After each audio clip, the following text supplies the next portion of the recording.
नमस्ते रागनी जी। सबका म्यूट करिए।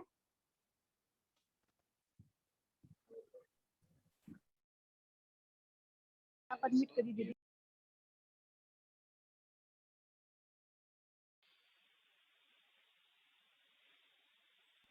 Ma'am unmute yourself.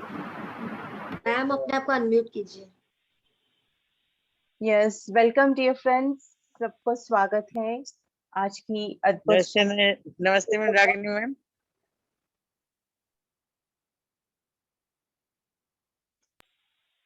म्यूट कर दीजिए सबको।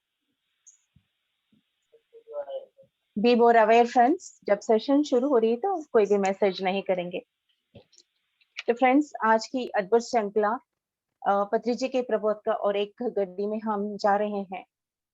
तो पत्री जी हमारे गुरु मानते हैं, तो अपने जीवन गुरु का महत्व क्या है? पत्री जी तो कहते हैं तुम्हारी श्वास ही तुम्हारा गुरु है। इसके पीछे का रहस्य मैं बताना चाहती हूँ फ्रेंड्स। अगर हमारी श्वास ही हमारा गुरु है, तो इसलिए कि पहले हम अपने आप को अगर नहीं जाने तो गुरु हम नहीं पहचान सकते हैं।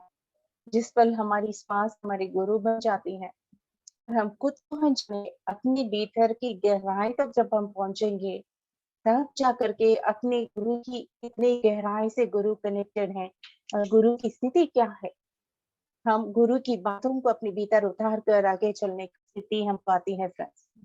जैसे जैसे हम इस ध्यान की स्थिति में हम आगे बढ़ रहे हैं, गुरु का महत्व और भी हम अच्छी तरह से हम जानेंगे। तो गुरु वो होते हैं जो हमको खुद का अपना फॉलोवर बनाते हैं, उनको फॉलो करने के लिए नहीं कहते हैं। You become your own follower. जब हम गुरु को तरह तरह के एनालाइज करते हैं, वही गुरु अगर हम खुद अपने हम बन जाए, अपना खुद की गुरु बन जाए, अगर हम खुद को एनालाइज करेंगे तरह तरह से, हम एक पॉइंट पर आ जाएंगे जहां पर हम वो स्टैंडर्ड स्टेट में आएंगे कि हम जानेंगे कि हम कौन है। तब जाकर के हमारे गुरु क्या कह रहे हैं हमें पता चलेगा, मार्गदर्शक हमको मिलेगा और उस रास्ते पे बिना झिझक हम कोई कंफ्यूजन के बगैर हम आगे चलेंगे। तो इतनी अद्भुत गुरु हम सबके जीवन में आए हैं, वो है हमारे प्रिय पितामह पत्री जी। जोरदार तालियां पत्री जी के प्रबोध का अब सबके सामने लाकर सबको पत्री जी प्रबोध का मास्टर्स बनाने का यही उद्देश्य है कि हम सब स्वयं अपना गुरु बने, ताकि हमारे प्रिय पितामह पत्री जी का महत्व को हम जाने फ्रेंड्स। जोरदार तालियां आज की इस अद्भुत टीम के लिए। हम सब धन्य हैं कि उस महावाक्य को हम कह रहे हैं। तो आज हमारे समक्ष में हमारी सबसे प्रिय सहेली अनुपमा वैद्या जी आए हैं और वो बहुत ही ब्यूटीफुल सोल हैं। पत्री जी कहते हैं सबका अनुभव को जानो, आप हर किसी से बात करो, हर किसी के बारे में जानो। इसीलिए कि हम बहुत ही हम्बल हो जाते हैं जब तक हम क्या सोचते हैं, मैं ही ग्रेट हूँ, मैं ही सब कुछ हूँ, मुझे ही सब कुछ पता है, इस तरह का हमको आती है। और सभी का जब हम सुनना शुरू करेंगे, अपनी कहानी सुनना शुरू करेंगे, हाँ, हर किसी के अनुभव, हर किसी की जीवन की स्थिति, वो सब जानने के बाद हर कोई भी तरह तरीके से वो भी अत्युन्नत स्थिति में है, इस बात को जानकर हमारे भीतर विनयता विनम्रता आ जाती है। तो इसी तरह हमारी प्रिय अनुपमा जी बहुत ही विनम्रता विनम्रता से जब से सेशन में पत्र PSS से जुड़ी है, तब से मैं देख रही हूँ, 3 साल से मैं अनुपमा जी को देख रही हूँ। कभी भी अपने आप को शो ऑफ नहीं करती हैं, सब कुछ जानने का नहीं रहती है। जानने के बाद भी बहुत ही सिंपल वे से अपने आप को सौम्य बनाकर, जो सुनने का एक स्टूडेंट जैसा बनकर सुनती हैं। सब कुछ जानती है मगर कभी रिएक्शन नहीं करती है। इतनी ब्यूटीफुल ग्रेट मास्टर है हमारी अनुपमा जी। और अनुपमा जी 4.5 ईयर से हमारी से जुड़ी है और एकेडमिक वाइज वो MSc B.Ed गोल्ड मेडलिस्ट है और 2-3 कॉलेजेस में, स्कूल्स में वो हेड मिस्ट्रेस भी बनी थी, जहाँ पर वो स्कूल को बहुत ही उच्च तलम तक लेके गए हैं। उनकी उनका लाइफ पार्टनर जो है एयरफोर्स में काम करते हैं, बहुत ही हायर ऑफिशियल स्टेट में काम करते हैं। तो उनके साथ जर्नी करते हुए हर जगह पर जो उनको ट्रांसफर होते रहते हैं हर कल्चर से जुड़कर।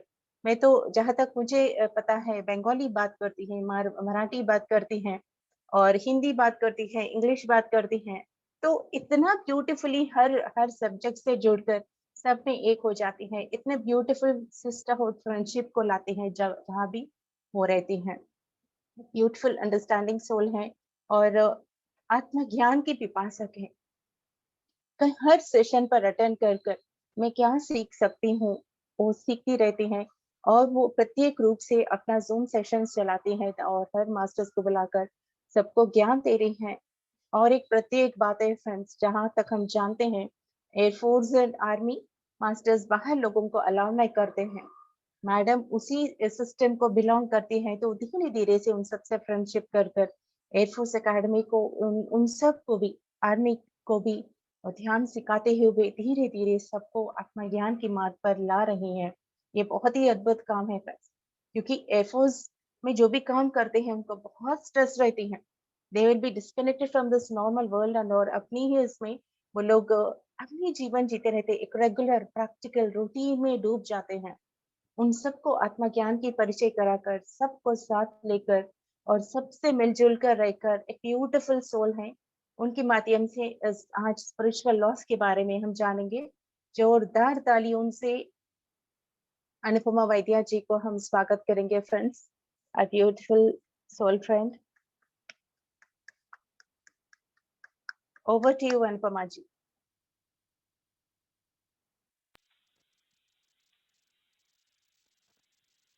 Thank you ma'am. एक ब्यूटीफुल सोल जब दूसरे सोल को ब्यूटीफुल बोलती है तो वो अपनी इनर ब्यूटी को रिफ्लेक्ट करती है। इतना ही मैं बोलूँगी, मुझे बहुत अच्छा बोलना नहीं आता, बट पीएसएसएम से जब से मैं जुड़ी हूँ तब शुरू में मैं इतनी सीरियस नहीं थी।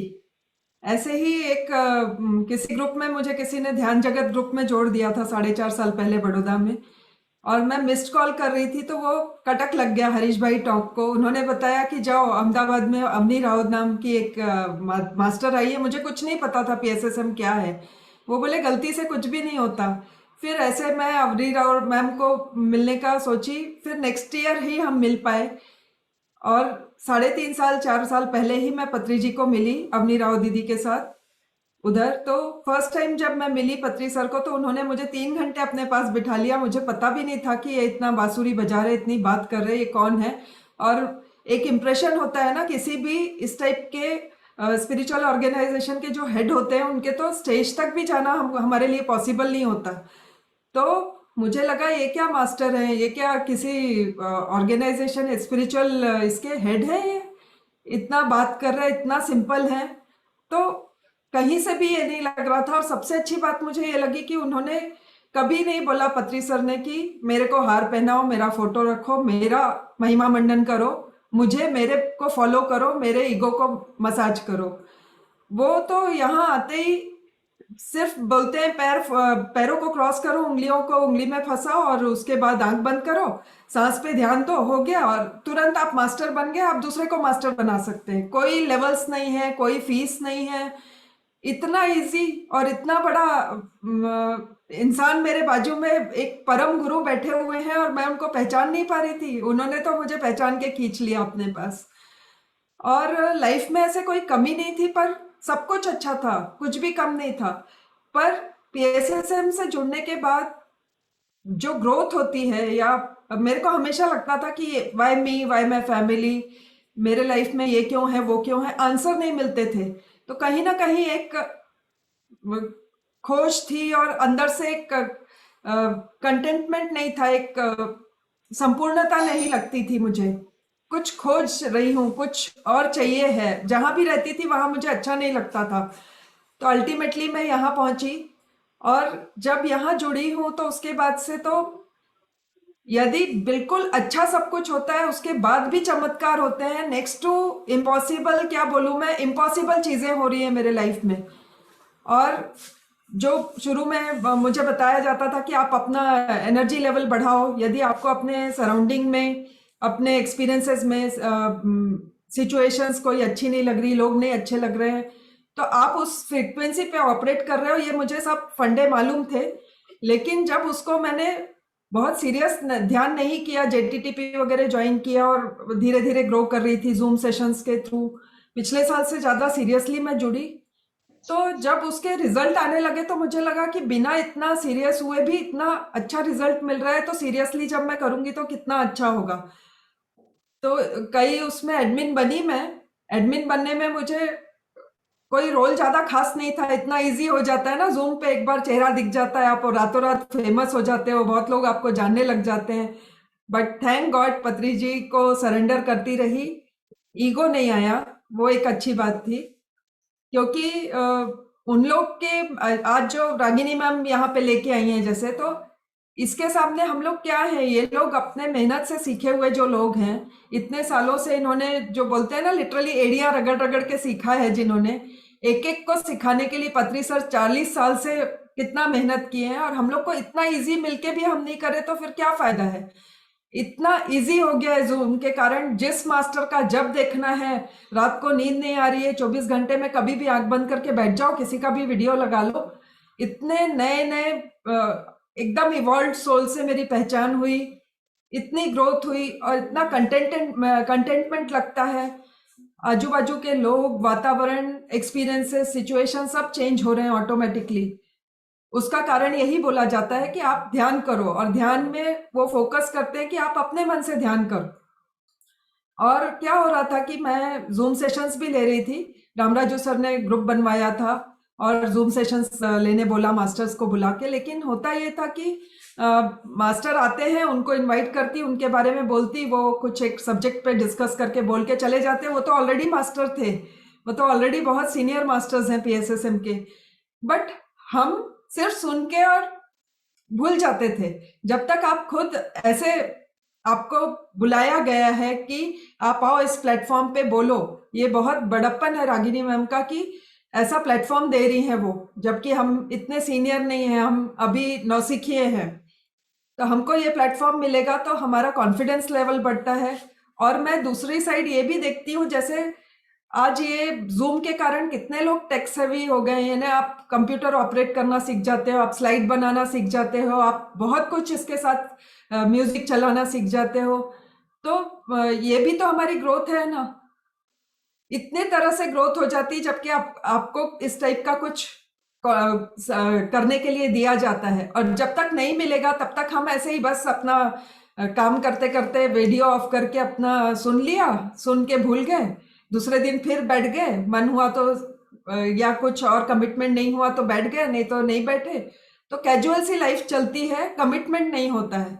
बट दूसरे मास्टर को प्रमोट करने के लिए एक प्लेटफॉर्म देना, उनको ऊपर लाना, तो कैसे ग्रोथ नहीं होगी। यानी ये इस पीएसएसएम की खासियत ये है, और ये साउथ इंडियन मास्टर्स, हिंदी नहीं आती फिर भी टूटी फूटी हिंदी में हमको प्रमोट करने के लिए, हमको आगे बढ़ाने के लिए ये लोग बोलते हैं। तो इसको देख के इतना इंस्पिरेशन मिलता है, और इन लोगों में इतना बड़प्पन है कि कभी ये नहीं सोचते कि नॉर्मली क्या होता है, जब आप सेशंस में मास्टर्स को बुलाते हो तो बड़े बड़े मास्टर आते हैं, बहुत सीनियर, लेकिन छोटे मास्टर्स को, नए मास्टर्स को कौन प्लेटफॉर्म देगा और प्रमोट करेगा। तो वो काम आज रागिनी मैम ने किया है। तो मैम इतना ही बोलूंगी मैं। और यहाँ पे दूसरे को मास्टर बनाने के लिए बहुत जोर दिया जाता है। आप खुद मास्टर बनते हो, दूसरे को मास्टर बनाना है, पत्री जी जो बोलते हैं। तो कहीं ना कहीं क्या होता है कि ये जो रेगुलर सेशन चलते रहते हैं उसमें ये बात पीछे हट जाती है। तो ये बहुत, पत्री जी के प्रबोध जो शुरू किया है, ये बहुत बड़ा उसमें काम है कि पत्री जी का जो बेसिक कॉन्सेप्ट्स हैं वो तो क्लियर हो लोगों को। बेसिक ही क्लियर नहीं होता तो फिर आगे कुछ भी क्लियर नहीं होता है। जस्ट टाइम पास जैसे हम इसको अपनाते रहते हैं, सुनते रहते हैं, देखते रहते हैं। तो I am gratitude masters, and जो मास्टर्स के मेरे इंस्ट्रूमेंट्स है, माध्यम है, ये मास्टर्स जिन्होंने मुझे ये प्लेटफॉर्म दिया, I am deeply in gratitude. Thank you ma'am. Yes,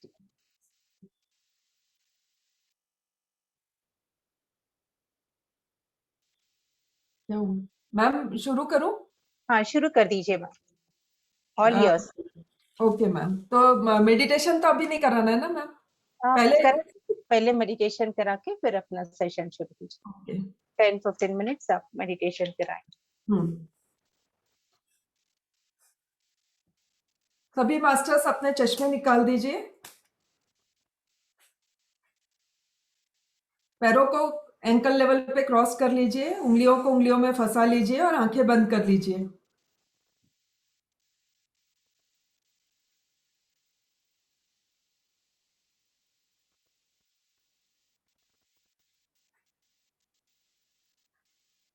अपनी सांसों को ऑब्जर्व करिए, नॉर्मल नेचुरल ब्रेथ को ऑब्जर्व करिए।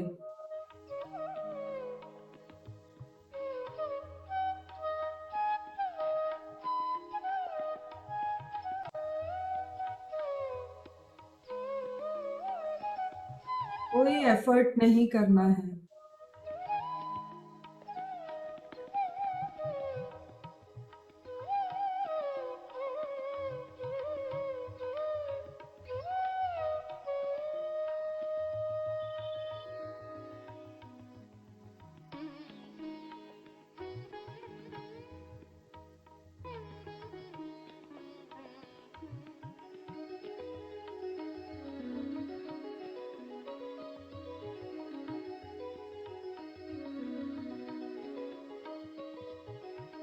ज्यादातर समय हम भविष्य या भूतकाल में होते हैं।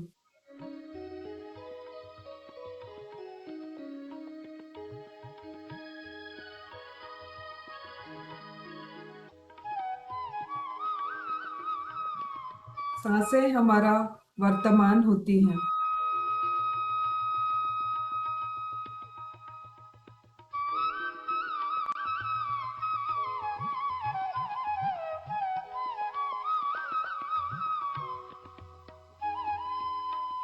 सांस पर फोकस करने से हम विचार शून्यता की ओर बढ़ते हैं।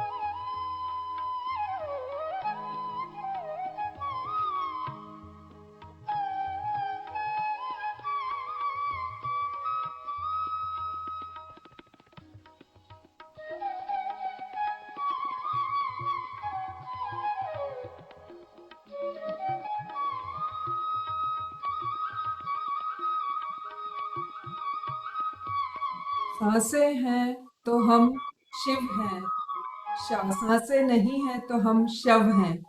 सांस ही हमारा वर्तमान है।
वाइब्रेशनल बीइंग्स हैं।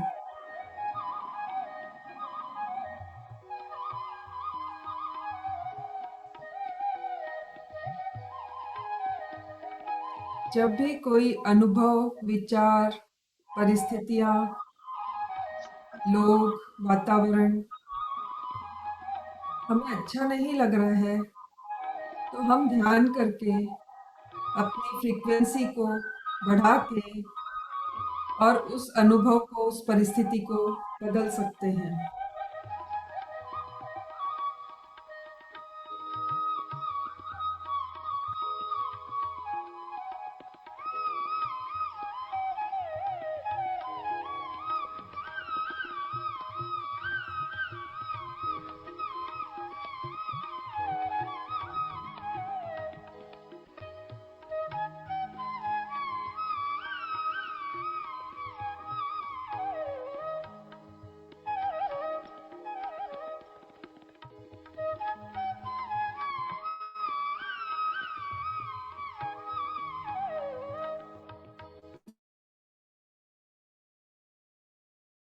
अपनी उम्र के मिनटों के बराबर या ज़्यादा ध्यान करके आप खुद अनुभव कर सकते हैं।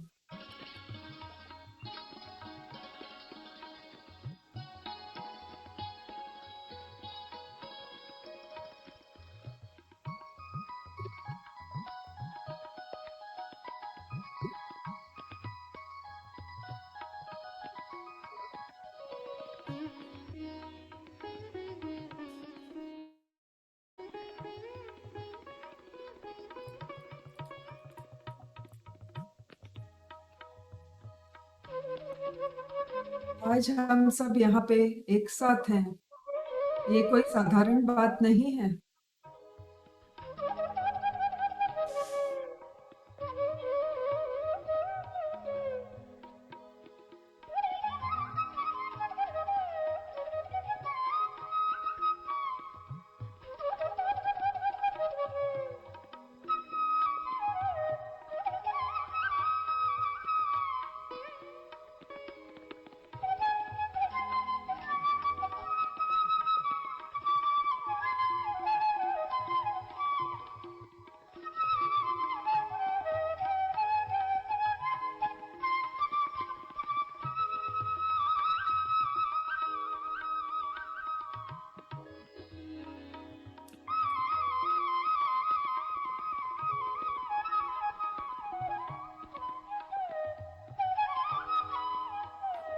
आनापाना सती ध्यान, इतना सहज सरल ध्यान।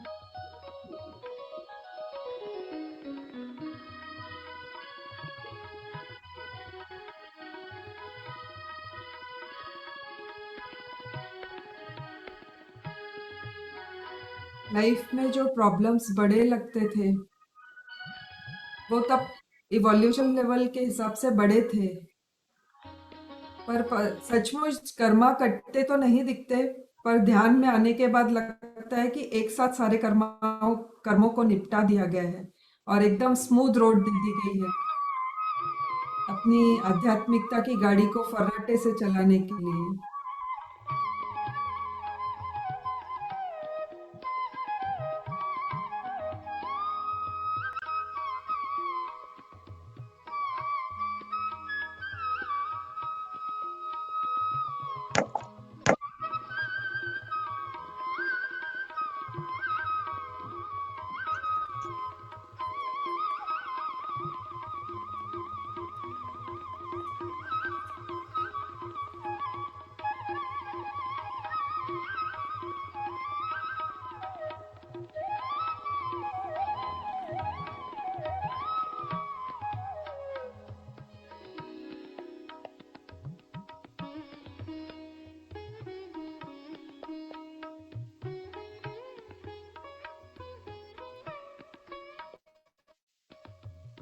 इस ऑर्गेनाइजेशन में जितनी स्वतंत्रता है, हर चीज के लिए फ्रीडम है, कुछ बंधन नहीं है।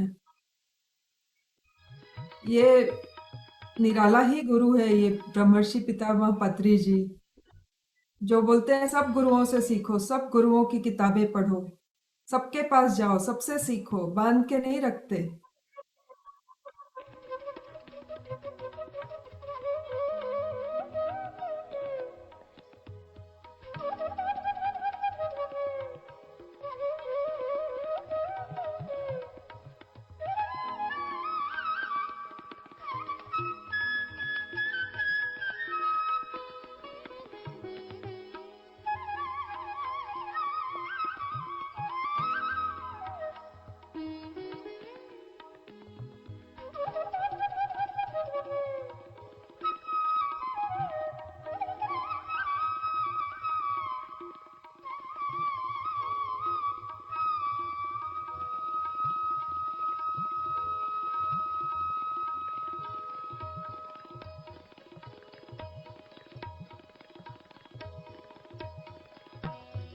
बरसों से अंधाधुंध अंधविश्वास, बिलीफ सिस्टम्स फॉलो करते आ रहे हैं। पर यहाँ पर हम सब स्पिरिचुअल साइंटिस्ट हैं। कुछ भी थोपा नहीं जाता। कहा जाता है, आप खुद करके देखो और अनुभव करो। हमारे बोलने से विश्वास मत करो। ऐसा कौन करता है?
हम बहुत भाग्यशाली हैं कि नरेंद्र असूरी सर, अरुणा ज्योति मैम जैसे लोगों के साथ हम एक प्लेटफॉर्म पर आने का मौका पाए हैं।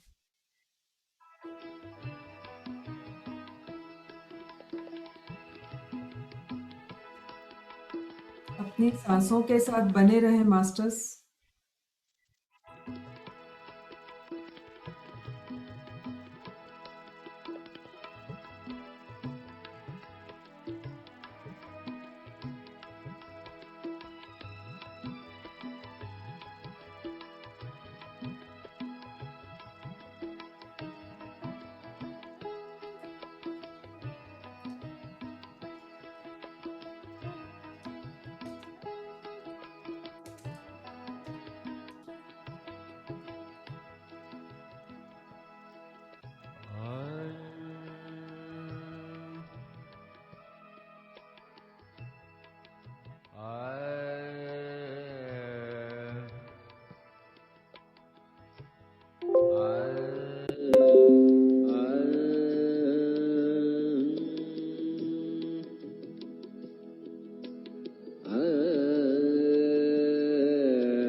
अपने शरीर के प्रति अवेयर हो जाए मास्टर्स।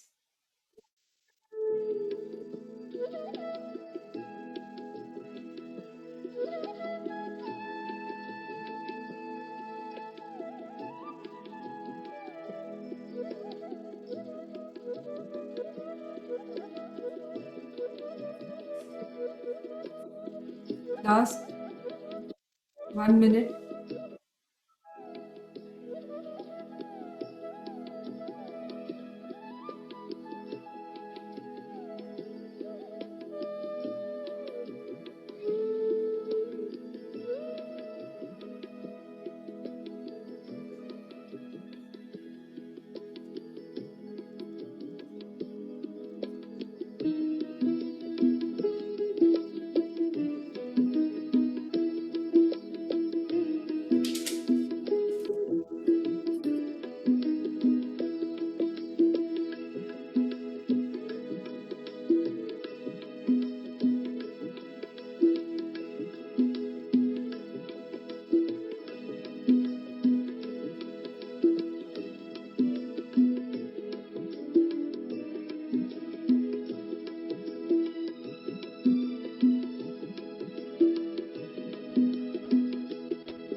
9, 8, 7,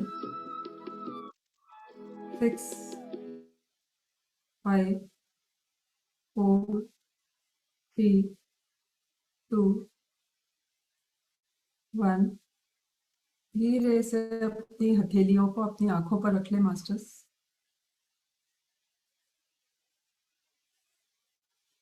और हथेलियों के अंदर ही अपनी आंखें खोल ले।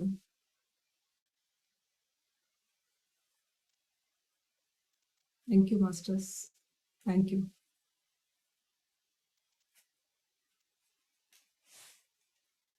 मैम स्टार्ट कर दूं?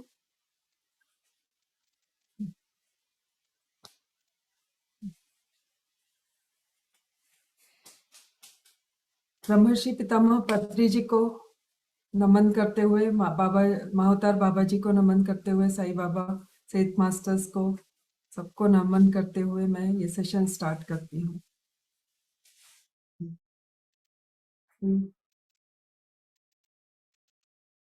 आज मैं आपको स्पिरिचुअल साइंस के 6 बेसिक लॉज के बारे में बताने वाली हूँ। लॉ ऑफ कॉन्शियसनेस, सॉरी, मूलभूत सिद्धांत, अध्यात्म विज्ञान के मूलभूत सिद्धांत। पत्री सर ने ग्रंथों का अध्ययन करके गूढ़ जो अर्थ है उनके, उसको सरल बना के हमें ये 6 सिद्धांतों के रूप में एक गिफ्ट दिया है। इसको जीवन में अपनाने से, ये पीएसएसएम के 6 मूलभूत सिद्धांत हैं। ये एक तरह से पीएसएसएम की नींव है। इसको हम जीवन में अपनाते हैं तो हमारी आध्यात्मिक प्रगति बहुत ही अच्छी तरह होती है। एक आकार, एक दिशा मिल जाती है हमको हमारी आध्यात्मिक। ये ब्रह्मांड के नियम हैं, ये मानवता से संबंधित है। आध्यात्मिक प्रगति के लिए यदि बचपन से ये नियम किसी को बताए जाएं तो बहुत ही सुंदर आध्यात्मिक प्रगति होते हुए बहुत ही अच्छे जीवन की उनकी रचना हो सकेगी। जैसे बिजली के नंगे तार को कोई पहली बार छूता है और करंट लगता है तो अगली बार उसका सबकॉन्शियस माइंड उसको एक नियम बन जाता है, एक आधार बन जाता है, जिसके बेस पे अगली बार वो छूने के पहले उसको पता होता है कि ये नहीं करना है। तो ये पत्री सर ने इतनी किताबें पढ़ने के बाद इन सिद्धांतों को हमको ऐसे बहुत सरल तरीके से प्रस्तुत किया है, जिसके लिए हमको कोई भी मेहनत नहीं करनी पड़ी और बहुत ही आसानी से हमको ये अवेलेबल हो गए हैं। हम मानव नहीं है जो कि आध्यात्मिक अनुभव लेने आए हैं, हम आध्यात्मिक बीइंग्स हैं जो कि मानव जन्म का अनुभव लेने आए हैं। पत्री सर ने बेसिक 6 सिद्धांत बताए हैं आध्यात्म विज्ञान के। इसमें पहला है आत्मा का सिद्धांत, यानी लॉ ऑफ कॉन्शियसनेस, चेतना का सिद्धांत, आत्मा सिद्धांत। दूसरा सिद्धांत है जन्म पुनर्जन्म का सिद्धांत, यानी law of incarnation and re incarnation. तीसरा है कर्मफल और कर्मफल का सिद्धांत, कार्य कारण सिद्धांत, यानी law of cause and effect, law of intention and manifestation. फिर है पुनरोगमन का सिद्धांत, यानी law of constant evolution and progression. फिर है योग सिद्धांत, जो कि लॉ ऑफ एक्सिलरेटेड इवोल्यूशन या लॉ ऑफ हेस्टनिंग इवोल्यूशन या प्रोग्रेशन का सिद्धांत है। इसके बाद आता है अनेकानेक सिद्धांत, यानी अनंत का, इन्फिनिटी का सिद्धांत, लॉ ऑफ इन्फिनिटी। अब मैं एक एक लॉ को आपको ब्रीफ में बताऊंगी। पहला आत्मा का सिद्धांत से शुरू करती हूं मैं। ये पहला आध्यात्मिक सिद्धांत हमें इस बात से अवगत कराता है कि हम चेतना हैं। आपने कभी सोचा है कि हम मूल रूप से चेतना है, हम ये कॉन्शियसनेस है या हम आत्मा है? हम कौन हैं? हम भौतिक रूप से सुपरफिशियली अपने आप को शरीर मानते हैं। क्या मैंने ये पीला कुर्ता पहना है, क्या मैं ये कुर्ता हूं? या मैं ये जो शरीर हूं, क्या मैं ये शरीर हूं?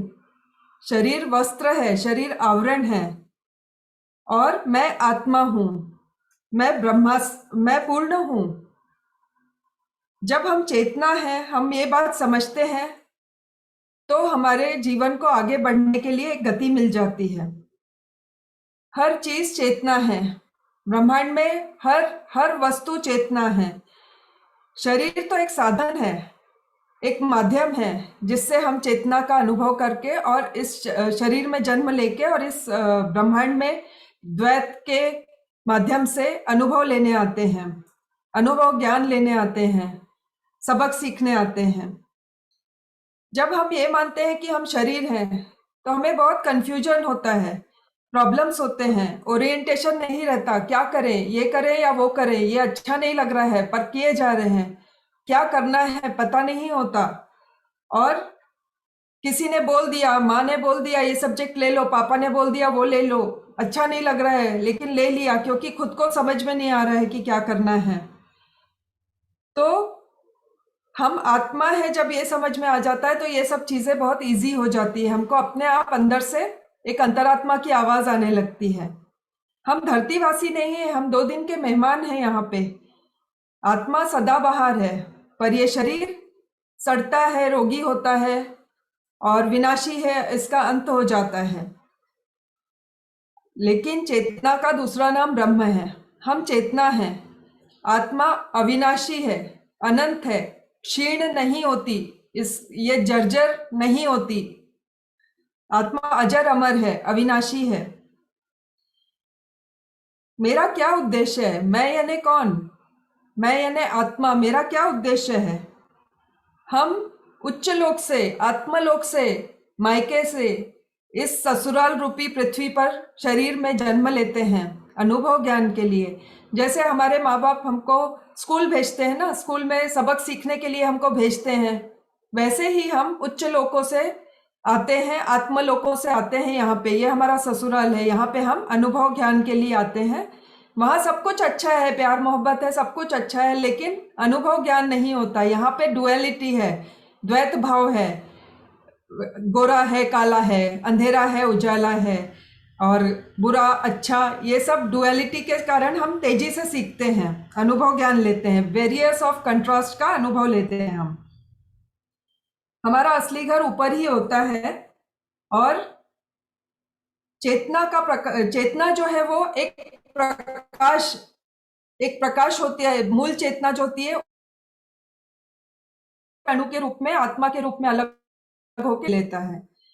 फिर वो भूल जाता है, जब पृथ्वी पे जन्म लेने के बाद वो भूल जाता है कि वो स्वयं अब अपने आप में परिपूर्ण प्रकाश है, और धरती पर अनुभवों से गुजर के और आत्मा खुद को आगे बढ़ाती है और खुद को जानकर साबित करती है।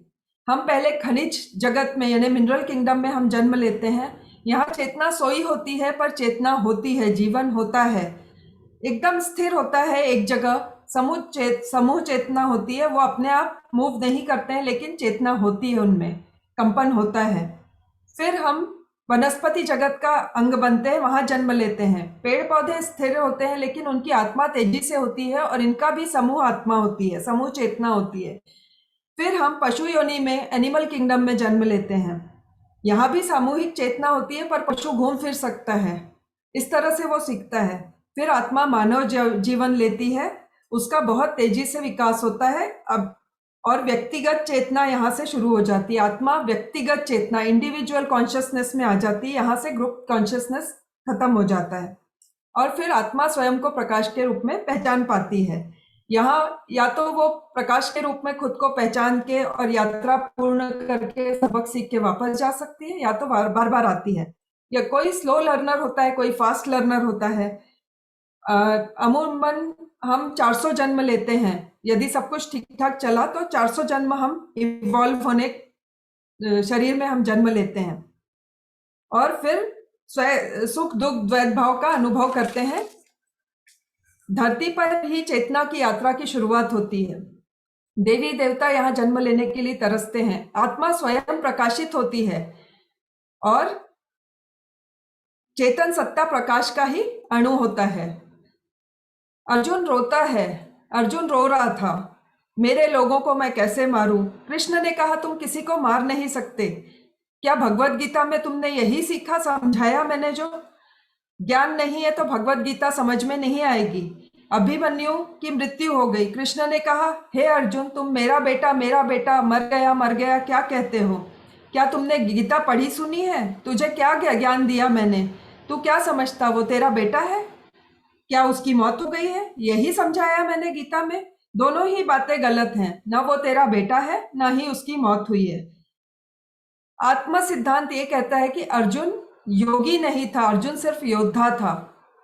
ध्यान करता तो उसे ये बात समझ में आ जाती और फिर वो इस बात का दुख नहीं मनाता, मृत्यु को भी वो सेलिब्रेट कर पाता। जब आप अपनी चेतना को हम हर समय जागरूक रह के जानते हैं कि हम कहाँ हैं, कौन है, क्या बोल रहे हैं, क्या कर रहे हैं, क्या सोच रहे हैं, आपका हर विचार, हर शब्द, हर कर्म आपकी जिंदगी को आकार देता रहता है। हम जो भी सोच रहे हैं, हमारे थॉट, इंटेंशन, फीलिंग, जो भी शब्द मुंह से निकल रहे हैं, कर्म, हमारे हर चीज हमारी डेस्टिनी का निर्माण कर रहे होते हैं, भविष्य का निर्माण कर रहे होते हैं। और ध्यान से ही हम अपनी चेतना को जान सकते हैं कि इस शरीर के अंदर मैं एक चेतना हूँ, मैं एक आत्मा हूँ। ये ध्यान से ही जाना जा सकता है। मैं कौन हूँ, मेरा क्या उद्देश्य है? क्या मैं ये शरीर हूँ जिसको मैं पूरा दिन सजाने संवारने, खिलाने पिलाने में लगा रहता हूँ, या इससे जुड़ी सुख सुविधाओं को जोड़ता रहता हूँ, गाड़ी बंगला, बैंक बैलेंस, प्रॉपर्टी? क्या ये सब चाहने वाला मैं वो हूँ? क्या इसमें आने वाले जो विचार हैं, भावनाएं हैं, क्या मैं वो हूँ? मैं कौन हूँ? क्या मैं पंचभूतों से बना हुआ शरीर हूँ या पंच कर्मेंद्रियों से बनी हुई भौतिक काया हूँ? हमारे चॉइसेस, हमारे फीलिंग्स, हमारे एटीट्यूड, क्या यही सब कुछ है? भौतिक पदार्थ उपयोग के लिए हैं। हम जब ऊपरी आयामों में जाते हैं तो हमारी चेतना ये समझ जाती है कि ये शरीर स्थूल काया है, स्थूल है, काया है, मैटर है। यह शरीर साधना के लिए मिला एक वाहन है, साधन है। आपके साध्य और उद्देश्य या मंजिल पर आपको पहुंचाने में इस काया में जन्म लेना ही पड़ता है आपको। जब आप जान जाते हैं कि मैं सिर्फ एक शरीर नहीं हूँ, इससे ऊपर, इससे परे एक आत्मा हूँ, आपको जब आत्मा जागृति आती है तब आप अपने वृहद, अनंत, विशाल स्वरूप की असलियत आप जान जाते हैं। आप लाइफ का मीनिंग, आप लाइफ का पर्पस जानने लग जाते हैं। दूसरों के व्यवहार को, खुद के व्यवहार को समझ पाते हैं। किसी के ट्रेड्स को, पर्सनैलिटी को, चॉइसेस को, बिलीफ्स को, एटीट्यूड्स को, फीलिंग्स को, सब कुछ समझने लगते हैं। जागरूकता बढ़ती है और आप आपका नजरिया बदल जाता है। नजर नहीं बदलती, नजर वही रहती है, आपका सोचने का ढंग बदलता है, नजरिया बदल जाता है, आपके संबंध सुधरने लगते हैं। आप जान जाते हैं कि आपके अंदर जो है वही बाहर है, आपके अंदर भी पूरा ब्रह्मांड समाया हुआ है और जो हम सामने देख रहे हैं वो हमारा ही रिफ्लेक्शन है। तो जीवन की हर परिस्थिति को हम समझने लगते हैं। इसलिए आत्मज्ञान बहुत जरूरी है। हम जब बाहरी जगत में उलझे रहते हैं तो हमारा चेतना का जो स्वरूप होता है वो संकुचित होता है, लिमिटेड रहता है, ऐसे श्रिंक हो जाता है। खुद से पूछें, क्या मैं पश्चाताप, क्रोध, गिल्ट, दुख, अवसाद यानी डिप्रेशन, तनाव, इच्छाओं, चिंताओं से ग्रस्त, डर से ग्रस्त हूँ? जब हम ध्यान से अंतर्मुखी होकर अंदर की यात्रा करते हैं तो खुद को जानने की, खुद के विचारों को, भावों को पढ़ने समझने की, अपने सत्य को जानने की ये यात्रा होती है, जैसे बुद्ध, महावीर, पत्रीसर ने की थी और अपने सत्य को इन्होंने पहचाना था। हम जब शरीर, भाव, मन, विचार को विशुद्ध करके अपनी चेतना को फैलाते हैं, द्वेष, घृणा, ईर्ष्या, जलन के बदले के भावों को अवेयरनेस के साथ, जागरूकता के साथ, एफर्मेशंस के साथ बदलते हैं और जो जैसा है उसको वैसे का जस का तस स्वीकारते हैं। खुशी, प्रेम, स्वीकृति के भाव लाके, हमेशा ग्रेटिट्यूड के भाव लाके हर परिस्थिति को एक्सेप्टेंस के साथ जीते हैं, हर व्यक्ति को स्वीकृति के साथ स्वीकार करते हैं, तो हमारी सोच सकारात्मक हो जाती है और मिराकुलस सोच हो जाती है। तब हम अनंत चेतना और परमात्मा से जुड़ जाते हैं और आगे बढ़ते हैं।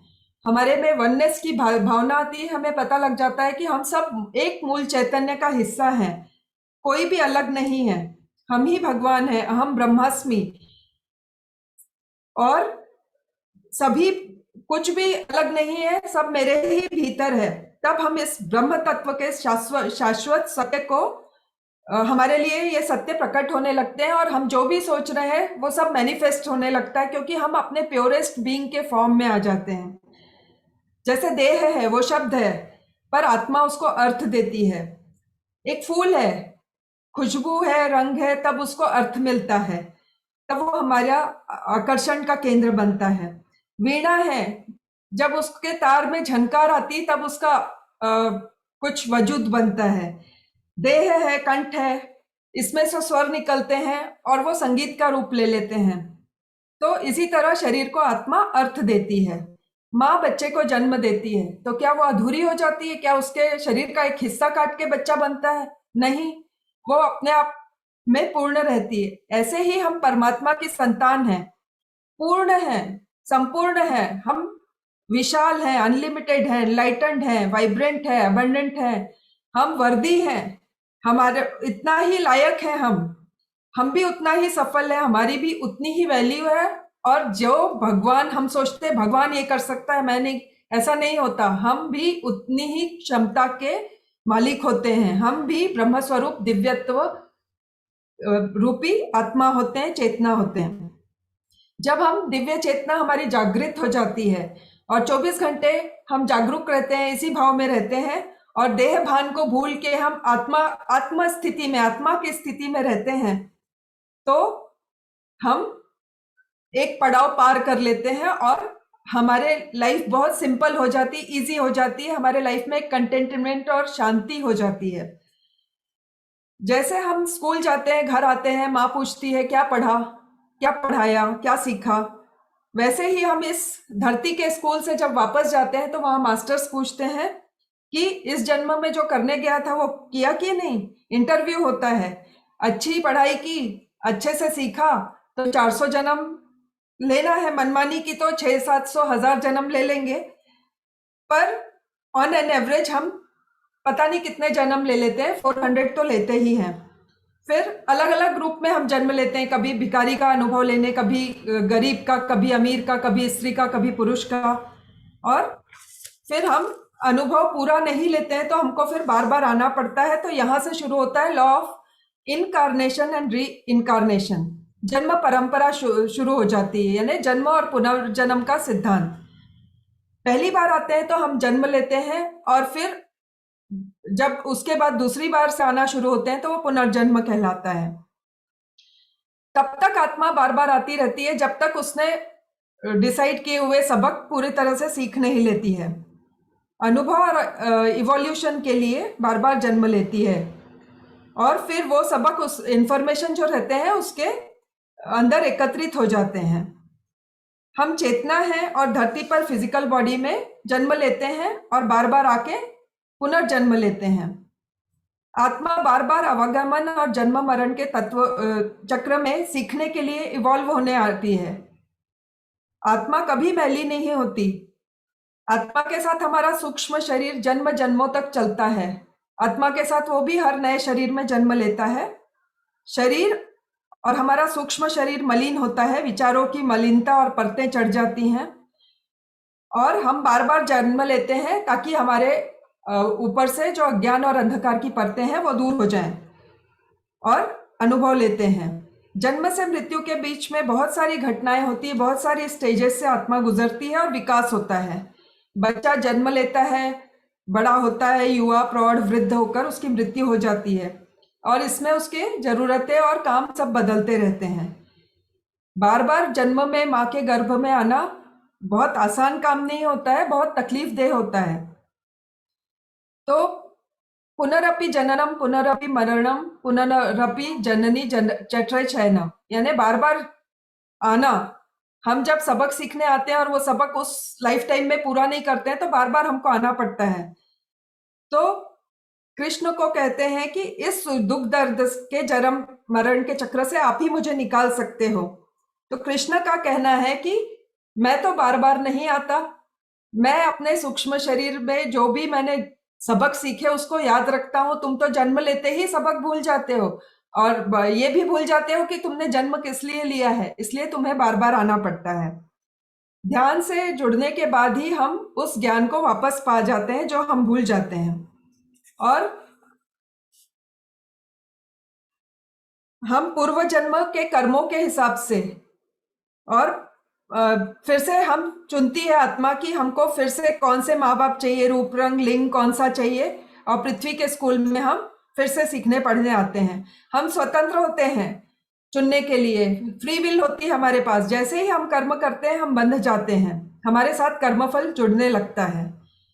और परमात्मा हमें भिखारी या राजा नहीं बनाता है, आत्मा ही डिसाइड करती है कि हम क्या करेंगे।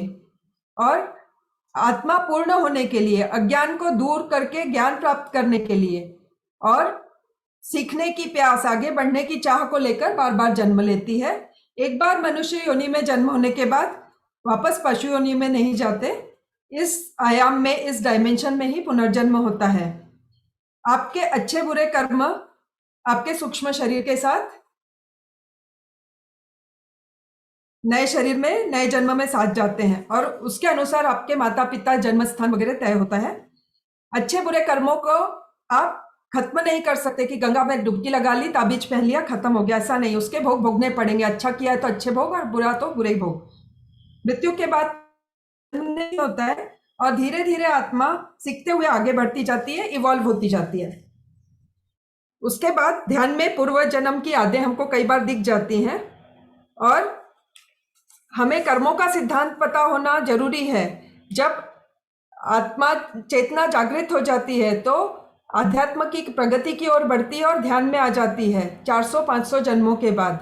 फिर उसकी सत्य की खोज शुरू होती है। आत्मा क्या है, जीवन का उद्देश्य क्या है, चेतना क्या है, ये ध्यान में आने से उसे पता लगता है। फिर आखिरी जन्मों में सत्य को पाने की चाह, तड़प, सत्य पर के लिए सब कुछ दांव पे लगाने की इच्छा होती है आत्मा को, और आखिरी जन्मों में आत्मा आत्मबोध की तरफ जाती है। जन्म क्या है, जन्म के पहले का क्या जीवन था, जन्म के मृत्यु के बाद का क्या जीवन है, 2 जन्मों के बीच में क्या होता है, वो सब उसको पता लगने लगता है। और उसे ये भी पता लगता है मैंने क्या किया, क्यों मेरे लाइफ में ये सब हो रहा है, उसका कारण क्या है। और आत्मा शक्तिशाली होती है, महान होती है, तब वो धरती पर जन्म लेती है और यहाँ के संसार के आकर्षण और माया में आके सब कुछ भूल जाती है। और जब तक स्वयं को जान नहीं लेती, चाहे 1000 जन्म लेना पड़े, आत्मा अहम ब्रह्मास्मि सीखकर ही वापस आती है। इसके बाद आत्मा कर्म और कर्म फल में ये तीसरा नियम शुरू हो जाता है। इसको बोलते हैं कॉज एंड इफेक्ट का नियम, कर्म और कर्म फल का नियम, और इसको कार्य कारण सिद्धांत भी बोलते हैं। कुछ हो रहा है तो कुछ कारण था, इसीलिए उसका प्रभाव आप अनुभव करते हो। और इंटेंशन और मैनिफेस्टेशन का नियम भी बोलते हैं, यानी जो आप एनर्जी दे रहे हो वही आपको वापस आती है कई गुना होके। जैसी एनर्जी दे रहे हो वैसी ही वापस आती है, तो यही कर्म है। तो जो कर रहे हैं उसके कॉन्सिक्वेंस हमको भोगने ही पड़ते हैं, उससे बच के भाग के नहीं जा सकते। ये जन्म जन्मांतर चलता है, और किसी जन्म में हम बैलेंस नहीं कर पाते हैं कर्मों को, तो हमको फिर से आना ही पड़ता है। जैसे कई लोगों को बीमारी होती है, क्रॉनिक होती है, कई साल चलती है, तो इसके पीछे भी कर्म कारण हो सकते हैं, ठीक नहीं होती तो। कई लोग कर्मा को सफरिंग के रूप में, कष्ट भोग रहे हैं उसके रूप में समझते हैं, पर सफरिंग के पीछे कारण होता है। कर्मा लर्निंग है, इसको कर्म को लर्निंग की तरह लिया जाए तो बहुत आसान हो जाता है सीखना। कुछ भी बिना कारण के नहीं आता है। जैसे आपने शॉर्टकट मारा पैसा कमाने के लिए, गलत तरीके से पैसा कमाया, जो भी सृष्टि में हार्मोनी को डिस्टर्ब करता है वो नेगेटिव कर्म क्रिएट करता है। इलीगल काम किया, कुछ भी अकारण नहीं आता हमारे जीवन में। और दुख का कारण मेरे द्वारा दिया गया दुख है, सुख का कारण मेरे द्वारा दिया गया किसी को सुख है। जब आत्मा इस बात की जिम्मेदारी लेने लगती है, इस बात की रिस्पॉन्सिबिलिटी लेने लगती है, तो फिर जो चाहिए वो होने लगता है। और इसीलिए हमको ये नियम जानने बहुत जरूरी है, ताकि हम उसके अनुसार काम करें और फिर हम कर्मों से, गलत कर्मों से बचे रहें। कर्मा लर्निंग है। जब हम ज्ञान पा जाते हैं। ज्ञानाग्नि दग्ध कर्माणाम, जब ज्ञान की अग्नि में कर्म पूरे भस्म हो जाते हैं, जल के खाक हो जाते हैं, दग्ध हो जाते हैं। और कर्म के कारण ही हमारा रीइंकार्नेशन या पुनर्जन्म होता है। चित्रगुप्त है, जैसे हम बोलते हैं ना, पूरा ऊपर से हिसाब लिखता रहता है, उसकी अकाउंट्स की बैलेंस बनता रहता है, आकाशिक रिकॉर्ड बनते रहते हैं। चित्र है वो जो दिखता रहता है, लेकिन गुप्त वो है जो कि छुप के काम करता रहता है। हमको लगता है कोई नहीं देख रहा, लेकिन वहाँ पूरा रिकॉर्डिंग होती है और सबका हिसाब होता है और हमको बैलेंस करना पड़ता है। तो जब हम स्पिरिचुअल साइंस को और खुद को समझ लेते हैं ध्यान के माध्यम से, इसलिए ध्यान करना बहुत जरूरी है। और यूनिवर्सल लॉ ऑफ जो कर्मा होता है, तो हमको लगता है कि एनर्जी को कर्म, कोई हमको सजा दे रहा है, भगवान हमको सजा दे रहा है, पाप पुण्य किया तो उसका वापस आ रहा है। ये सही गलत पाप पुण्य नहीं होता है, ये आपको सिखाने आता है। और ध्यान से हमको पता लगता है कि हमको कैसे कर्म करने चाहिए। और जो हमारी फ्रीक्वेंसी है, हम जैसी सोच रखते हैं, साधारण भाषा में बोले तो हम जो सोच रख रहे हैं वही सोच के अनुभव हम वापस आते हैं हमारे पास। तो ब्रह्मांड जो है उसका कोई काम नहीं है, वो ऑटोमेटिकली आपकी एनर्जी फ्रीक्वेंसी को रिस्पॉन्ड करता रहता है। आपका हर अनुभव आपको शिक्षा देता है। और आपने बहुत सारी इच्छाएं रखी हुई हैं, मुझे ये चाहिए, वो चाहिए, ये करना है, वो करना है, तो फिर आपको ब्रह्मांड उतनी संभावनाएं देता है वो करने के लिए पूरा। यदि आपने पिछले जन्मों में अच्छे काम किए हैं तो अगले दूसरे जन्मों में आपको बहुत अच्छा माहौल मिलेगा। लेकिन आपने पिछले जन्मों में यदि किसी को दुखाया है, तकलीफ दी है, कष्ट दिया है, किसी का नुकसान किया है, तो आपको वही मिलेगा। ये सब सीखने के लिए है। हर अनुभव आपको शिक्षा देता है और हर विचार आपका कर्म बनाता रहता है। और डुअलिटी के कारण कर्म क्रिएट होते हैं, इसलिए हम पृथ्वी पे सीखने आते हैं, द्वैत भाव से सीखना।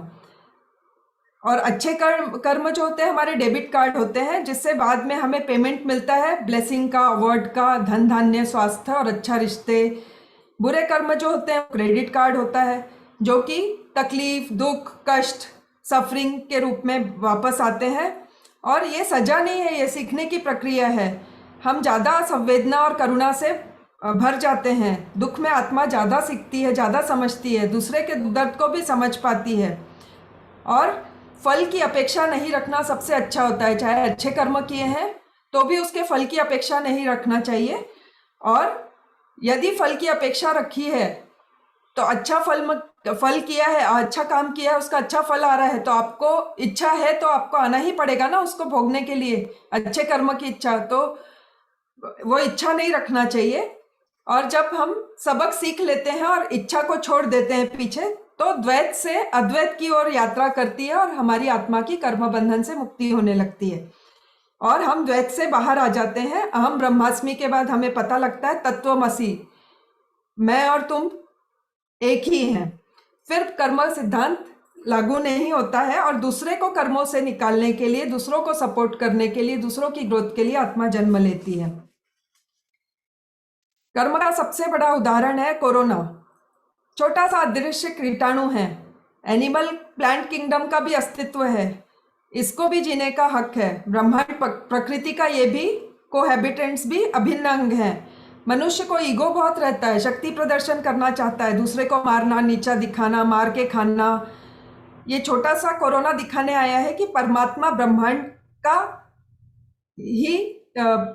ब्रह्मांड का ये संकेत है कि मनुष्य तो सर्वश्रेष्ठ है। पर मतलब ये नहीं है कि सिर्फ तुम्हारा ही अस्तित्व है, ये सृष्टि सिर्फ तुम्हारे लिए है। सभी का उतना ही हक है, सभी को उतना ही जीने का हक है। और ये एक लर्निंग है विश्व के लिए। शक्तिशाली इंसान, देश, ईगो, पावर दूसरे के ऊपर आक्रमण करता है, पावर का मिसयूज करता है। तो ये इसके लिए इतना छोटा सा कीटाणु पूरी दुनिया को हिला के रखा है और कोई कुछ नहीं कर पा रहा है। तो ये इस बात का सबक दे रहा है हमको। दूसरे की जिंदगी में हम जब क्रोध, ईर्ष्या, जलन की भावना से जहर कांटे बोते हैं तो हमको फसल भी वही काटनी पड़ती है। जब दूसरे के लिए ऊपर हम कीचड़ उछालना चाहते हैं तो क्या होगा? पहले तो हमको अपने हाथ गंदे करने पड़ेंगे ना, तभी दूसरे के ऊपर कीचड़ उछाल सकते हैं हम। जब हम कोई विचार, इंटेंशन, कर्म और फीलिंग, जो भी हमारे इंटेंशन होते हैं, यही इंटेंशन कॉज होते हैं और उसका रिजल्ट ही इफेक्ट के रूप में आता है, कर्मफल के रूप में आता है।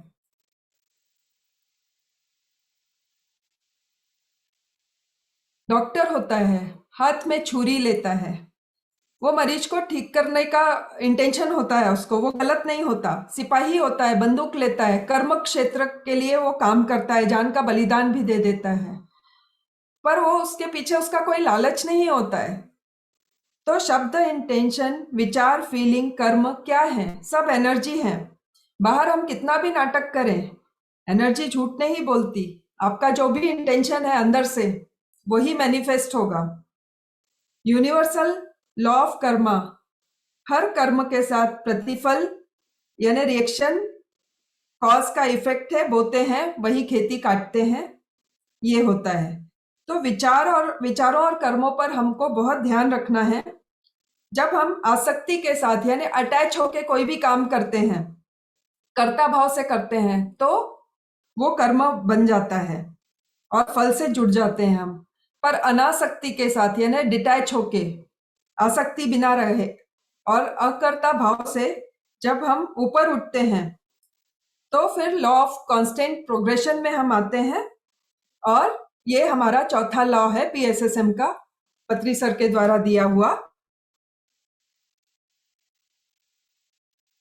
लॉ ऑफ कांस्टेंट इवोल्यूशन या प्रोग्रेस, पुनरोगमन का सिद्धांत। यानी हमारी जिंदगी का हर अनुभव हमको कुछ सिखाने बताने आता है। हम हमेशा ही आगे बढ़ते हैं, कभी भी रिवर्स गियर में हमारी गाड़ी नहीं जाती है। हम अच्छा परफॉर्म करें या बुरा परफॉर्म करें, एग्जाम में पास हो या फेल हो, लेकिन आगे ही जाते हैं, पीछे गया हुआ वापस नहीं आता है। हम मनुष्य योनि में ही वापस जन्म लेते हैं, सोल लेवल पर डिमोनिशन नहीं होता है, और सीखकर हम आगे बढ़ते हैं। जब तक कोई बहुत ग्रेव मिस्टेक नहीं करते तो हम पीछे नहीं जाते हैं, हम सिर्फ आगे ही जा सकते हैं। सिद्धांत पता हो तो हम घबराते नहीं है, कॉन्फिडेंटली हम आगे बढ़ते हैं। हम सोल हैं, बॉडी नहीं है। तो ये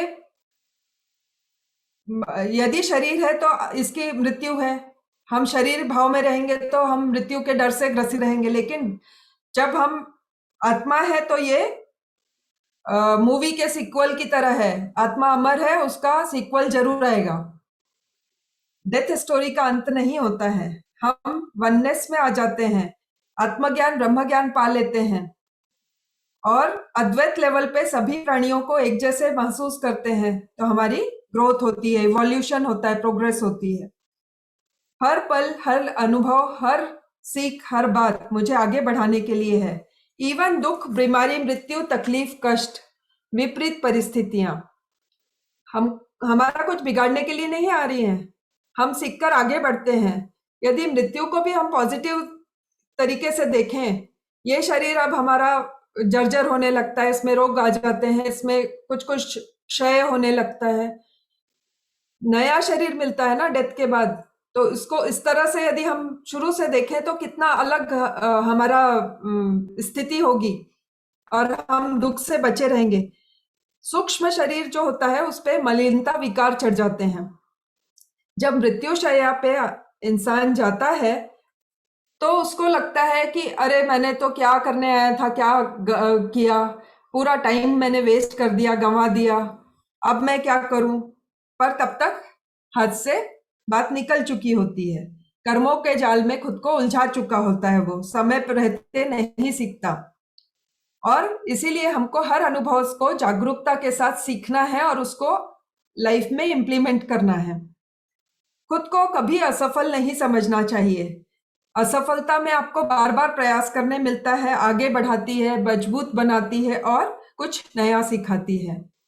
सफलता एक बार में मिल जाती है तो हमको बहुत ईगो आ सकता है, पर असफलता हमको जमीन में बनाए रखती है। जैसे अभी रागिनी मैम ने बोला था ना कि सब मास्टर्स का सुनते हैं तब हमको पता लगता है कि हम ही नहीं है, बाकी में भी कुछ है, तो हम वो उड़ते नहीं है, जमीन में बने रहते हैं, हमारा दिमाग ठिकाने रहता है। तो इसी तरह कभी भी खुद को असफल नहीं समझें और सिर्फ नई लर्निंग ही सफलता होती है। कभी जीवन में हर लर्निंग जो है असफलता सफलता, हर चीज लर्निंग है, हर चीज सबक है। कभी भी रिवर्स गियर में गाड़ी नहीं जाती हमारे अनुभव की। और किसी भी चीज की अति नहीं करनी चाहिए। जैसे ज्यादा खा लिया, फिर पता लग गया, तकलीफ हुई, एसिडिटी हुई, फिर पता लग गया कि हमने ज्यादा खा लिया, अगले बार से हम संभाल के खाएंगे। तो किसी भी चीज की अति नहीं करनी चाहिए, मध्य मार्ग होना चाहिए, हर चीज बैलेंस में करना चाहिए। जैसे बच्चा है, चलना सीख रहा है, गिरता है, वापस उठता है, लेकिन वो सीख ही जाता है। हर आत्मा अपने अनुभव से सीख जाती है। आत्मा बहुत शक्तिशाली होती है और छोटे छोटे कदम बढ़ा के आत्मा सशक्त हो जाती है, मजबूत हो जाती है। कुछ भी नहीं पढ़े, कुछ भी नहीं सीखे, पड़े रहे, टीवी देखते रहे, आलस करते रहे, काम नहीं कर रहे हैं, वो भी एक लेसन है, उसमें भी हमारी ग्रोथ है। आत्मा के स्तर पर हमेशा हम आगे ही जाते हैं। तो जजमेंटल नहीं होना है कि कोई धीरे सीख रहा है या कोई तेज सीख रहा है। हर एक का तरीका सीखने का अलग अलग होता है, हर आत्मा का सोल प्लान अलग होता है और हर एक अपने हिसाब से सीखती है, पर सीखती है और आगे बढ़ती है। फिर आता है पांचवा जो नियम है, वो है लॉ ऑफ एक्सीलरेटेड इवोल्यूशन या लॉ ऑफ हेस्टनिंग योर रिवॉल्यूशन और प्रोग्रेशन, यानी योग सिद्धांत। तो इसमें इन्होंने बताया है कि चेतना के विकास को किस प्रकार योग सिद्धांत के द्वारा हम उसकी गति को एक्सीलरेट कर सकते हैं। आपको पता है ना कि मुझे गाड़ी चलाना आती है, बढ़िया साफ एकदम चिकनी रोड है सामने और ट्रैफिक नहीं है और हम अच्छे कॉन्फिडेंट ड्राइवर हैं, तो हम एक्सीलरेटर बढ़ा सकते हैं, तेजी से हम गाड़ी चला सकते हैं। तो ऐसे ही जो इवोल्यूशन की गति को हम बढ़ा सकते हैं, इसके लिए कुछ टूल्स दिए जाते हैं और योग सिद्धांत के माध्यम से हम सीखने की गति को कैसे बढ़ा सकते हैं, ये टूल्स के द्वारा हमें पता लगता है कि मनुष्य अपनी शक्ति, बुद्धि, ज्ञान इसको कैसे इम्प्लीमेंट करे। सही तरीका हमको पता लगता है। उसके लिए इन्होंने 4 ये दिए हैं, इवोल्यूशन की गति को बढ़ा सकने के लिए 4 फॉर्मूला या टूल्स दिए हैं। सॉरी, स्वाध्याय और शाकाहार, इसके बारे में तो पीएसएसएम में किसी का नहीं हो, ऐसा हो ही नहीं सकता। तो हम कॉन्सेंट पढ़ रहे हैं, ध्यान क्या होता है, मन शून्य हो जाता है। हम लिमिटेड बीइंग नहीं है, हम शरीर नहीं है, हम चेतना है। और इस मैकेनिज्म जब हमको ये समझ में आ जाता है तो हम अपने इवोल्यूशन की गति को बहुत तेजी से बढ़ा सकते हैं। हम इसके बाद स्वाध्याय करते हैं। तो पत्री जी हैं, ओशो हैं, जिन्होंने अपना अनुभव लिखा है, उनका विजडम, सिर्फ नॉलेज नहीं, किसी ने बोल दिया, आपने सुन लिया, बुक में पढ़ लिया, वो नहीं। जब आप उनकी चेतना से किसी बुक को पढ़ते हुए उस मास्टर की एनर्जी से जुड़ के आप उस बुक को जानते हैं और पढ़ते हैं, तो आप स्वाध्याय करते हैं। हम बुक पढ़ते हैं, हम स्लो हो सकते हैं, हम 4 दिन में 10 दिन में एक बुक पढ़ते हैं, पर दूसरे से जब हम बात करते हैं तो उनकी पढ़ी हुई बुक्स के बारे में जब डिस्कस करते हैं तो हम स्मार्टली, तेजी से सीखते हैं। पका पकाया किसी का नॉलेज मिलना क्या बुरी बात है, उसमें हमारी ग्रोथ ही तो होनी है। तो थोड़ा स्मार्ट बनना चाहिए। और सज्जन सांगत्य, ऐसा कहा जाता है कि जो सबसे ज्यादा जिन 5 लोगों के आप क्लोज रहते हो, जिनकी संगति में ज्यादा रहते हो, जिनसे ज्यादा बात करते हो, जिनके ज्यादा फोन लगाते हो, जैसे मेडिटेटर्स है तो आप मेडिटेशन की तरफ जाओगे, जो गॉसिप करने वाले हैं तो आप उस तरह के बन जाओगे, जो म्यूजिक मस्ती करते हैं उनके साथ रहोगे तो वैसे बनने लगोगे। तो सज्जन सांगत्य का मतलब होता है वो सत्य जन, उनका सांगत्य करना, उनसे सीखना, उनके अनुभव सुनना। पत्री जी आज भी ध्यान करते हैं, आज भी पत्री जी स्वाध्याय करते हैं, बुक्स पढ़ते रहते हैं, कभी खाली नहीं रहते और सज्जन सांगत्य करते हैं। हम जैसे नौसिखियों का भी कभी भी देख लीजिए, कोई भी सेशन चल रहा होगा, पत्री जी सबको ध्यान से सुनते हैं, सबको समय देते हैं। तो उसमें कुछ तो बात होगी, जो इतने बड़े परम गुरु हैं हमारे, वो जब वो कर रहे हैं तो उसमें कुछ बात होगी, तो वो हमको देख के सीखना चाहिए। उसके अलावा शाकाहार बहुत जरूरी होता है। शाकाहार क्यों जरूरी होता है? क्योंकि हमारे शरीर में जो स्मॉल इंटेस्टाइन रहता है उसमें जो एंजाइम होते हैं जो डाइजेशन के लिए फूड के होते हैं, वो वेजिटेशन ये जो भी शाकाहार है उसको पचाने के लिए बने रहते हैं और काफी लंबे समय तक हमारी बड़ी आंत में रहते हैं वो। जबकि पशुओं का जो रहता है उनके दांत भी अलग रहते हैं और उनकी आंतें जो इंटेस्टाइन होती है वो छोटी होती है, तुरंत बाहर निकल जाता है उनका खाया हुआ। हमारा भोजन जब ज्यादा देर तक नहीं निकलता है और वो पचाने के लिए बना ही नहीं है तो वो सड़ता रहता है और बीमारियां पैदा करता है। तो इसीलिए, और दूसरा मुझे लगता है, जैसे मैं तो सीधे सीधे अपने पेरेंट्स का एग्जाम्पल देती हूँ, अब दोनों नहीं हैं शरीर में। क्या हम अपने पेरेंट्स को जलाने के लिए जल्दी नहीं करते? जब उनकी डेथ हो जाती है तो जल्दी जल्दी बॉडी को ले जाओ, जल्दी से उनको वहां पे क्रिमेट करके आ जाओ, जल्दी से आके घर में नहा लो। कैसे हम बिहेव करते हैं? और वही डेड बॉडी को हम अपने अंदर कंज्यूम करते हैं, पेट में डालते हैं, पेट को साक्षात स्मशान बना देते हैं। क्यों नहीं समझ में आता हमको कि हम क्या कर रहे हैं? अपने पेरेंट्स को तुरंत जला के रफा दफा कर दिया जाता है, रखना नहीं चाहते, बॉडी खराब हो जाएगी, बॉडी ये हो जाएगी। कल तक जो हमारे माँ बाप थे उनको ही हम तुरंत वहां पे करके आते हैं और यहाँ पे हम पता नहीं किस किस का मांस किस किस के नाम से खाते हैं और अपने पेट को श्मशान बनाते हैं। इतना ही बोलना काफी है। इससे कभी भी फ्रेश भोजन जो होता है उसमें प्राण ऊर्जा ज्यादा होती है। हमारी जो सुषुम्ना नाड़ी होती है उसमें हम कॉस्मिक एनर्जी लेते हैं, महाप्राण, और प्राण में महाप्राण को लेते हैं तब हमारे एनर्जी का लेवल बढ़ता है। जब हमारी एनर्जी का लेवल अच्छा रहता है तो हमारी लाइफ में सारे अनुभव, सिचुएशन सब अच्छा होने लगता है। तो सूर्य की ऊर्जा का भोजन लेना चाहिए। भोजन से भी, नींद से भी हमको ऊर्जा मिलती है। जब एक ध्यानी जब वो भोजन बनाता है, जब पॉजिटिव थिंकर एक भोजन बनाता है, तब उसमें ऊर्जा का लेवल बहुत ज्यादा होता है।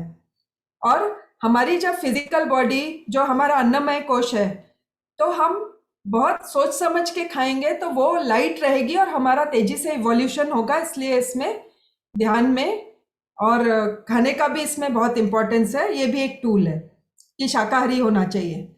हमको ये सुवर्ण अवसर मिला है, हमको ये मानव शरीर मिला है आत्मा को संवारने के लिए। मृत्यु आनी ही है, शरीर त्यागना ही है। बचपन से कोई नहीं सिखाता। जब जन्म लेने वाला रहता है किसी घर में, कितने फंक्शन होते हैं, कितनी खुशियां मनाई जाती है, पर बचपन से ही ये सिखा दिया जाए कि जो आया है वो जाने वाला है, उसको सेलिब्रेशन की तरह लेना सिखा दिया जाए तो कितना इजी हो जाएगा।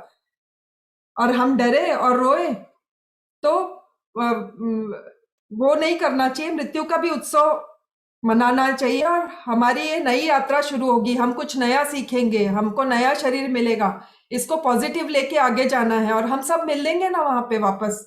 ऐसे सोचेंगे तो जिस आत्मा ने ध्यान किया है, ध्यान सिखाया है, रोते हुए को हंसाया है, अच्छे कर्म किए हैं, वो आत्मा इस ज्ञान को पाने के बाद वो आत्मा बिना डरे, सांप की केचुली की तरह, ये जो जीर्ण शीर्ण रोगग्रस्त शरीर है हमारा, उसको आराम से छोड़ने के लिए तैयार हो जाती है और नया शरीर, नए वस्त्र धारण करने के लिए आराम से तैयार हो जाती है। डरेगा वो तो बचेगा नहीं ना। कोई भी अमर नहीं है, शरीर किसी का भी अमर नहीं है, जाना तो सबको है, तो अच्छे से जाना चाहिए, हंसी खुशी। और इसके लिए जो भी हमारे आत्मा को ज्ञान मिलता है उसको आचरण में लाना जरूरी है। सिर्फ सुन के भूल जाना नहीं होता है, उससे ग्रोथ और प्रोग्रेशन नहीं होती है। उस दिशा में हमको प्रयास करना पड़ता है। अच्छी किताबें पढ़े, सज्जन सांगत्य करें, स्वाध्याय करें, दूसरे की उन्नति कराएं, आप जो जानते हैं दूसरे को सिखाएं, अनकंडीशनल हो जाएं, सबको प्यार से बांटे जो मिला है आपको, खुद जागे और दूसरों को जगाएं, और दूसरे भी वही चेतना है ये जानने हम इस परीक्षा में उत्तीर्ण हो जाते हैं। और इसमें हमको कोई शॉर्टकट नहीं है और कोई ऑल्टरनेटिव रोड नहीं है कि अभी यहाँ पे खुदाई चल रही है, इस रोड में इधर से जा सकते हैं, ऐसा कोई नहीं है, शॉर्टकट नहीं है। सभी करना पड़ेगा आपको, तभी आपका एक उद्धार हो सकता है। तो ध्यान जो होता है वो तो राजयोग की तरह होता है। 33% हमारे लाइफ में ध्यान होना चाहिए। स्वाध्याय जो होता है वो ज्ञान योग होता है, वो 33% होना चाहिए। पर सज्जन होता है वो 34% होता है। तब हमको 100% रिजल्ट आता है, तब हमारी आत्मा आगे बढ़ती है और ग्रोथ करती है। इसके बाद आता है लॉ ऑफ इन्फिनिटी, अनेकानेक का सिद्धांत, अनंत का सिद्धांत।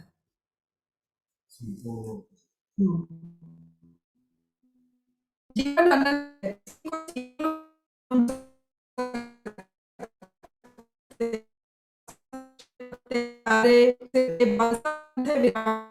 इस अनंत ब्रह्मांड में कोई भी काम होता है तो अनंत संभावनाएं होती है, अनंत फैक्टर्स इंटरप्ले कर रहे होते हैं। कई चेतनाएं, उनकी थॉट प्रोसेस, उनकी प्लानिंग, उनके इन्वॉल्वमेंट, उनके कर्म, उनके संकल्प, और पूरा जो प्रिडिक्शन होता है, किसी घटना की भविष्यवाणी और अंजाम हम नहीं कर सकते, वो बहुत अनिश्चित होता है, क्योंकि हर घटना के पीछे कई तत्व कार्यरत होते हैं, कई चेतनाएं कार्यरत होती हैं, और क्रिएशन में ये सब चेतनाएं, ये सब तत्व काम करते हैं। पूरी सृष्टि मेरा परिवार है, मैं सब में और सब मुझ में है, हर कुछ बहुत अनंत विशाल विराट है, हमारे अंदर अनलिमिटेड क्षमता है, और हम भी अनलिमिटेड पीस के साथ, लव के साथ, अनकंडीशनल लव के साथ जुड़ जाते हैं। तो हम जान जाते हैं कि हमारे पास अनंत शक्तियां हैं। ह्यूमन बॉडी जो है कॉस्मिक बॉडी के बराबर होती है, ह्यूमन माइंड कॉस्मिक माइंड के बराबर होता है। हमारा जो माइक्रो कॉस्मॉस होता है वो मैक्रो कॉस्मॉस के जैसे होता है। हमारा एक एक अणु अपने आप में एक यूनिवर्स होता है। ये उपनिषदों में लिखा हुआ है कि यथा पिंडे तथा ब्रह्मांडे, जैसे आपके अंदर के भाव है वैसे ही बाहर होता है।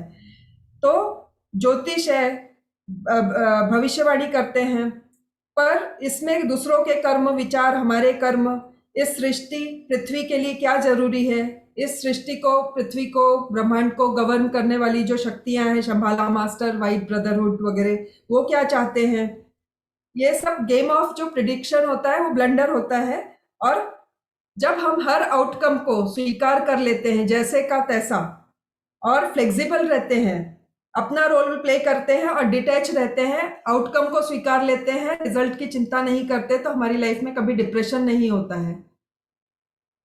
हम अपना सिर्फ बेस्ट कर सकते हैं और बाकी यूनिवर्स और डिवाइन पर छोड़ देना चाहिए।